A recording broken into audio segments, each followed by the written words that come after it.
El acuerdo entre José Cano y Domingo Amaya, algunos sectores de la prensa ya lo dan como un hecho y algunos sectores también de la opinión pública. En realidad pareciera que hay que dejar que pase el tiempo y que en algún momento se va a materializar. Esto es uno de los temas que hablamos con Cano hace instantes porque tenía un compromiso, así que grabó con nosotros la nota minutos antes del programa. Pero abrimos el diálogo preguntándole cuáles se iban a ser los próximos pasos de él, porque después de la convención de la Unión Cívica Radical en Gualeguaychú, donde se aprobó un acuerdo con el PRO, ¿cómo se iba a materializar eso acá en Tucumán? ¿El PRO va a ingresar al acuerdo cívico y social y cómo se iba a manejar con el acuerdo que ya había sellado él con el masismo? Esto es lo que nos dijo Cano hace instantes. Nosotros venimos en Tucumán transitando un camino que es el acuerdo cívico y social, que me decía un colega tuyo, que está blindado el acuerdo, ¿no? Me lo decía afirmativamente. Y el acuerdo está blindado en Tucumán porque es una construcción política que viene, te diría yo, desde el año 2007, cuando nosotros confluimos después de esa famosa convención de Avellaneda, con la fórmula Labaña-Morales, nosotros confluimos en Tucumán con el UNA, que era el espacio nacional, con la cruzada peronista, con el Movimiento Popular Tres Banderas, con dirigentes del peronismo disidente que se suman a ese espacio, que lo lleva a José Ignacio García Hamilton como diputado nacional. En el 2009 surge el acuerdo cívico y social, ese sector del peronismo se incorpora y vos fíjate, Pedro, que desde el 2009 a la fecha, en todos los procesos electorales que hubo en la provincia, provinciales o nacionales, nosotros fuimos con el mismo espacio.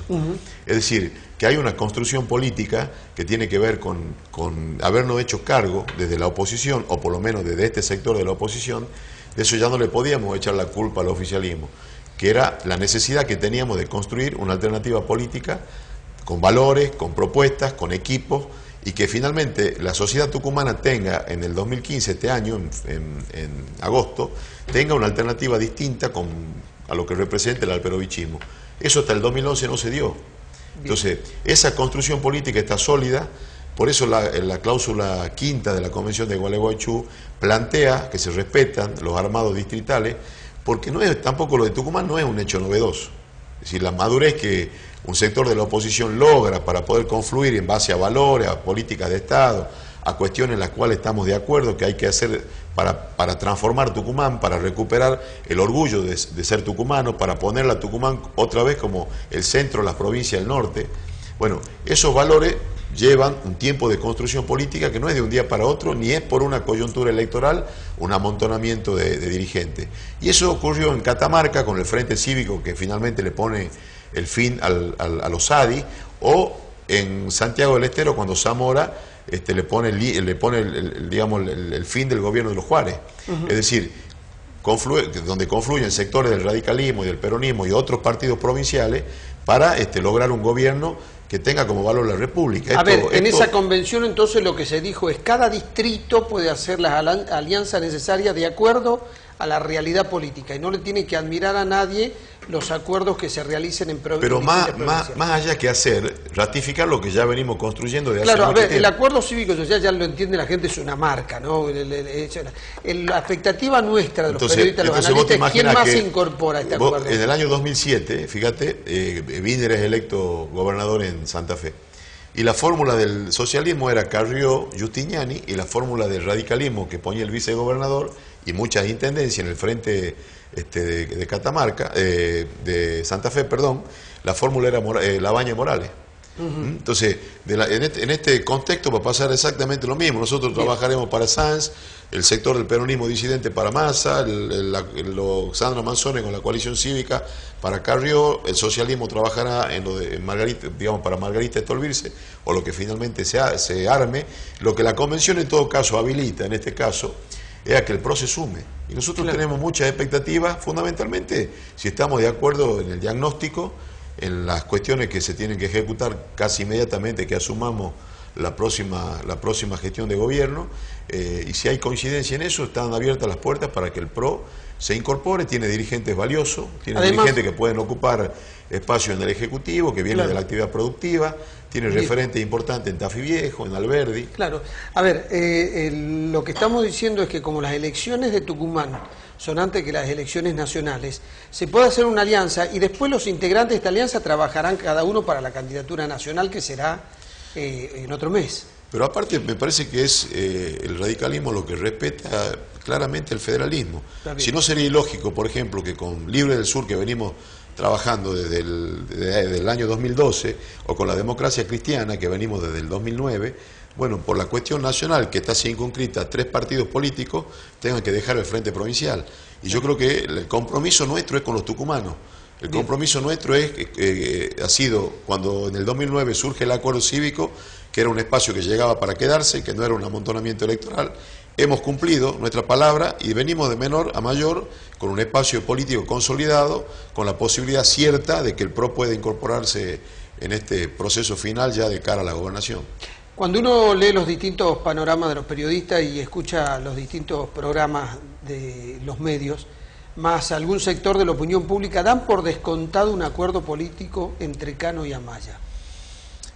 Mira, nosotros creemos que la palabra que tiene que formar parte del vocabulario común de la dirigencia política a partir de agosto es el diálogo y la tolerancia.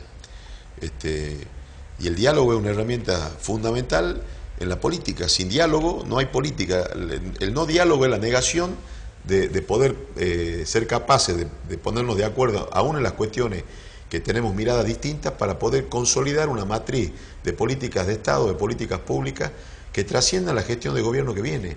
A lo mejor hay muchas obras que inicien la próxima gestión que se inauguren en otra gestión. Sí, seguramente, por ejemplo, las obras hidráulicas que está pidiendo la sociedad. Entonces, nosotros tenemos, el acuerdo cívico y social está consolidado, estamos abiertos al diálogo. Hoy el intendente Amaya está en la gestión, forma parte del esquema del oficialismo. Existe diálogo, no hay ninguna especulación política hoy que nos haga ver que en los próximos días puede llegar a haber una confluencia de los sectores que él representa con el acuerdo, porque el proceso es mucho más complejo. No se trata de acuerdo entre 2 personas que se ponen de acuerdo quién va primero y quién va segundo. Digamos, lo que se viene en la provincia tiene que ver con otras cuestiones.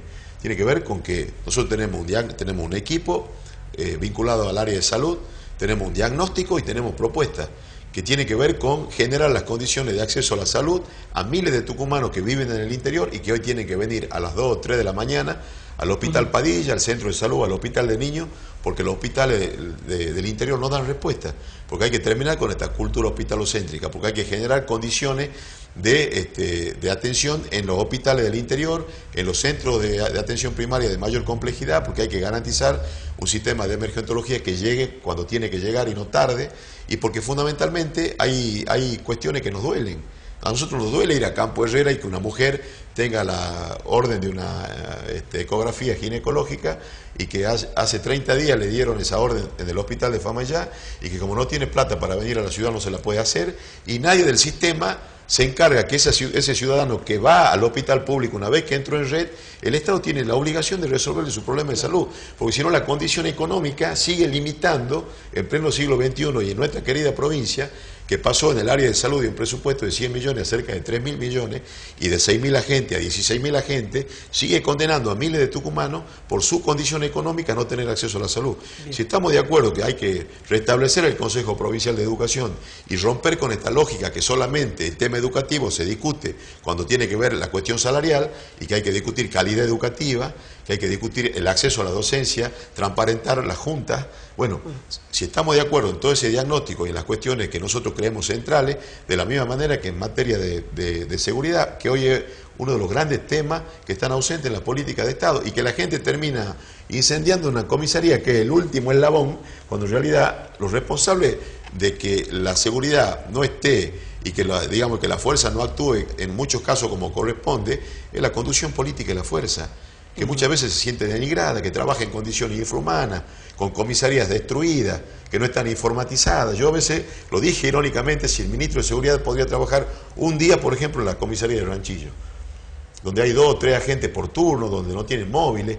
Bueno, entonces, si estamos de acuerdo que hay que tener una política fiscal, una reforma del Código Tributario que genere condiciones de inversión en la provincia y que nos pongan de una manera competitiva con las provincias del norte, para que las inversiones vengan. Ahora, bueno, si hay un diagnóstico similar y hay una idea de qué manera...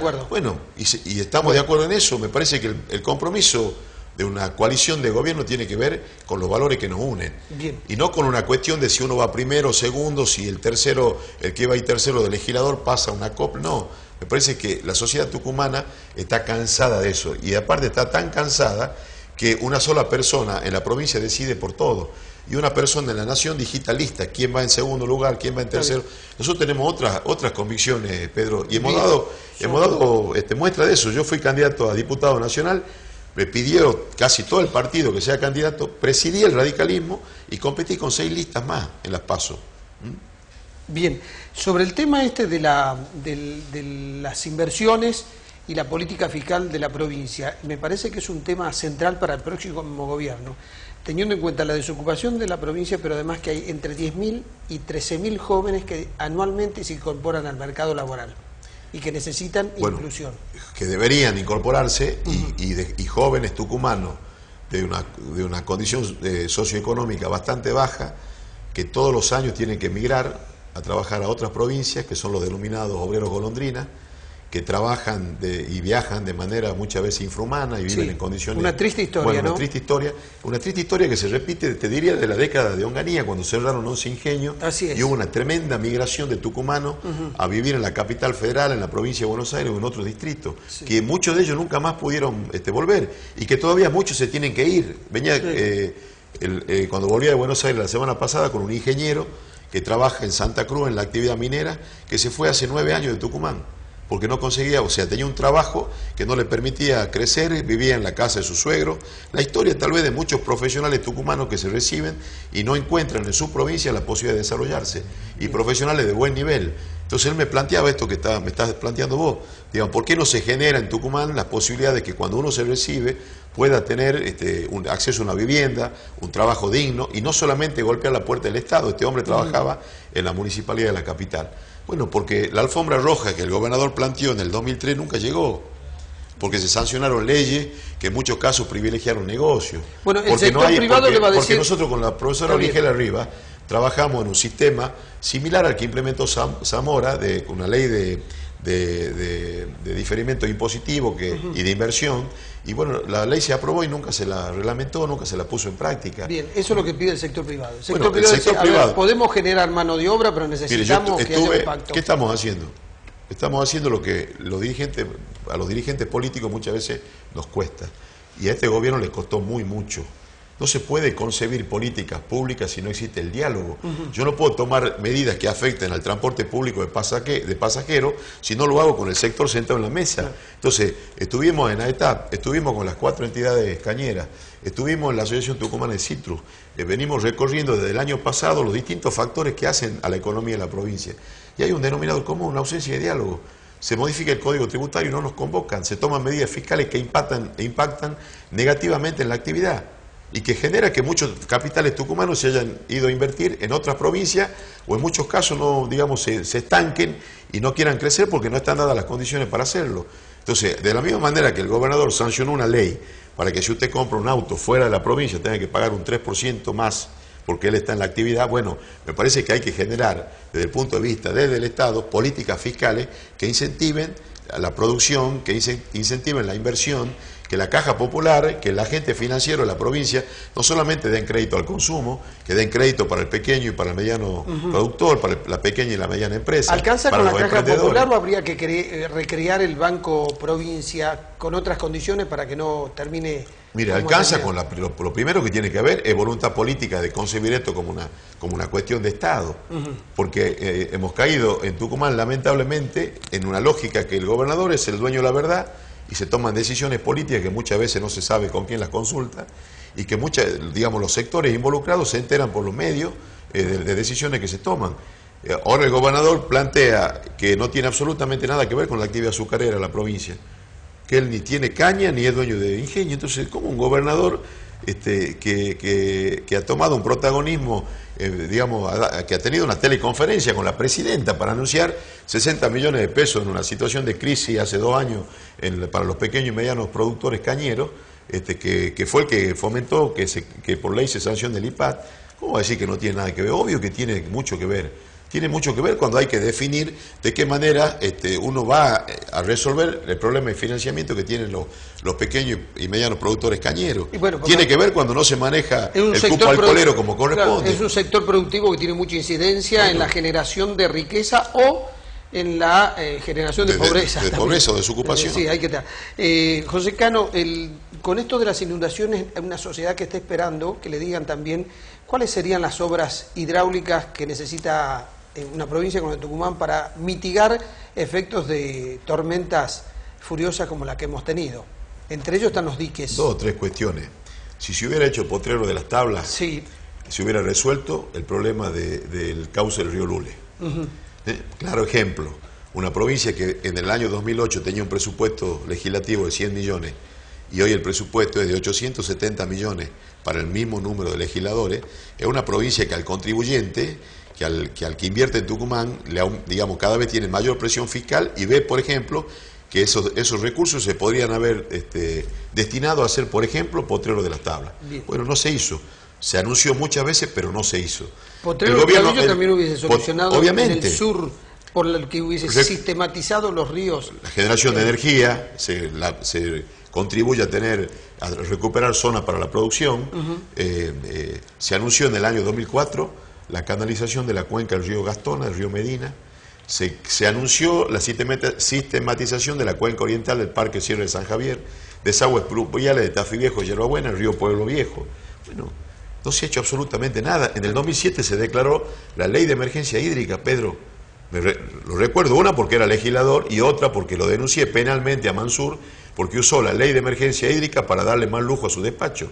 En ese momento gastó cerca de 400.000 pesos en refaccionar su despacho y él era ministro de Salud, con la ley de emergencia hídrica. Entonces, plan prelluvia, plan más cerca 1, plan más cerca 2, más de 1.500 millones del Fondo Soja. Bueno, las horas máquina que se paga, 5 dependencias, que es otro de los grandes males de esta gestión de gobierno. Tiene 4 o 5 dependencias que tienen que ver con los mismos objetivos y finalidad que debe tener una repartición del área de gobierno, superposición de tareas. Se pagaron horas máquinas que nunca se hicieron, porque eso va también por el bolsillo, por el carril de la corrupción.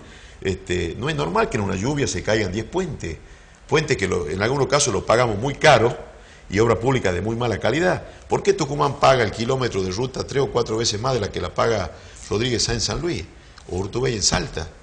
Entonces, me parece que de lo que se trata es, la obra está diseñada, está presupuestada, tenemos una de las mejores facultades de ciencia exacta del país, tenemos expertos en hidráulica, sí. Tenemos los programas que inclusive se presentaron en el año 2004 en la legislatura. ¿Por qué no se lo hizo?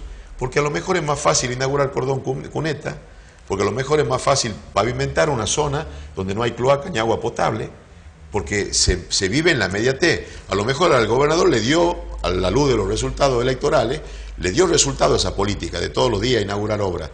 Bienvenido sea el pavimento, bienvenido sea el cordón cuneta, digo, para una gente que le han hecho pavimento como el barrio de Montero, que tiene pavimento, pero que se inundó y perdió todo, hubiese sido mucho más positivo canalizar el arroyo que le inundó los barrios donde viven. Entonces hay que entender, como lo entendió Celestino Gelsi hace muchos años, que nosotros tenemos la responsabilidad de llegar al gobierno, en primer lugar, para restablecer la ejemplaridad. En segundo lugar, para gobernar con transparencia. Y en tercer lugar, para entender que los objetivos de un gobierno no deben ser la reelección a los 4 años, ni pensar en reformar la Constitución. Debe ser dejar trazado un camino definitivo del Tucumán que queremos para los próximos 25 años. Me parece que ese es el desafío que tenemos. Y eso nosotros lo tenemos muy internalizado a tal punto que vamos a plantearle al resto de los candidatos de las otras fuerzas políticas en nuestro programa de salud, de educación, de infraestructura, en las cosas que estemos de acuerdo, que las firmemos. Bien. Y que independientemente del que gobierne, esas obras se hagan. Bueno, porque esas obras son las que mejoran la calidad de vida de la gente. Y esas obras son las que le garantizan a este pobre productor que recibió un distrato, porque no puede ser que la diferencia entre inundarse o no esté dada por una contingencia climática. Porque de lo contrario, si eso fuese así, deberíamos regalarle a cada uno de los pobladores un rosario que recen durante todo el periodo estival. La diferencia entre inundarse o no inundarse está dada por un Estado que esté presente y que prevenga, o en todo caso, si las obras se hacen y hay un proceso extraordinario de lluvia, que no fue este el caso, se morigere el impacto que esas crecientes puedan llegar a tener. Bueno, José Cano, muchas gracias. No, gracias a vos. Ya volvemos.